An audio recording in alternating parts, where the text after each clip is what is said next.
আপনি কেন কোরবানি করবেন, কি দরকার এই কোরবানি করার, কি কারণে আপনি হাটে যাবেন, পশু ক্রয় করবেন, সেই পশুকে আবার আদর যত্ন করবেন, সেই পশুকে আবার কেটে কুটে সুন্দর করে আত্মীয় স্বজনকে দেবেন, গরিব দুঃখীকে দেবেন, এই কোরবানির এই প্রোগ্রাম কেন আপনি করবেন? হয় দেখুন, ইবনে মাজাহ শরীফের 3123 নম্বর হাদিস, নবী সাল্লাল্লাহু আলাইহি ওয়াসাল্লাম ইরশাদ করতে লাগলেন, মান কানা লাহু সাআতান ওয়া লাম ইউদাহি ফালা ইয়াকরাবান্না মুসাল্লানা। যার কাছে কোরবানি করার সামর্থ্য আছে, সামর্থ্য থাকার পরেও যে ব্যক্তি কোরবানি করলো না, সেজন্য আমাদের ঈদগাহে না আসে। ঈদের দিন যার সামর্থ্য থাকার পরেও কোরবানি করেনি, সেজন্য ঈদগাহে না আসে। এরপরে আরেকটি হাদিস আমি কোট করছি, আল মুজামুল কবির, হাদিস নম্বর 2736।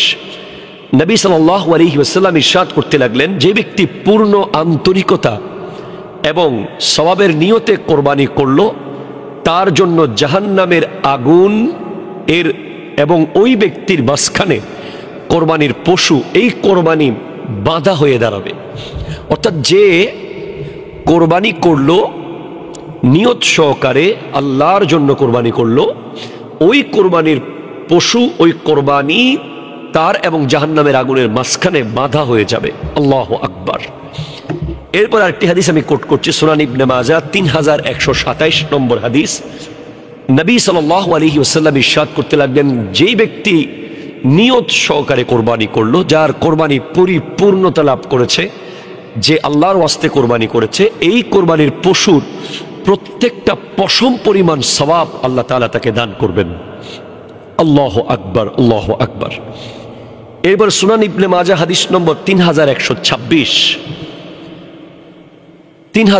সুনান ইবনে মাজাহ হাদিস নম্বর 3126।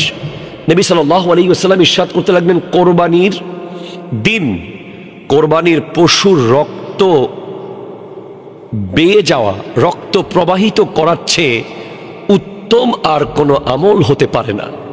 এবং কাল হাসরের মাঠে এই কোরবানির পশু তার শিং সহ, তার চামড়া সহ, তার সব কিছু সহ হাসরের মাঠে হাজির হবে। এই কোরবানির পশু ওই ব্যক্তির পক্ষে হাজির হয়ে যাবে। আপনারা খুব আশ্চর্য হয়ে যাবেন। এবং কোরবানির পশুর রক্ত মাটিতে পড়ার আগেই আল্লাহ তাআলা কোরবানিদাতার কোরবানি কবুল করে নেন। সুবহানাল্লাহ। সেজন্য আমাদের উচিত হবে এই কোরবানি একমাত্র আল্লাহর জন্য করা, নিরেট নিয়ত, একেবারে পিওর ইখলাস নিয়ে কোরবানি করা। তাহলে আমরা ইনশাআল্লাহ এই নিয়ামতগুলো পেয়ে যাব।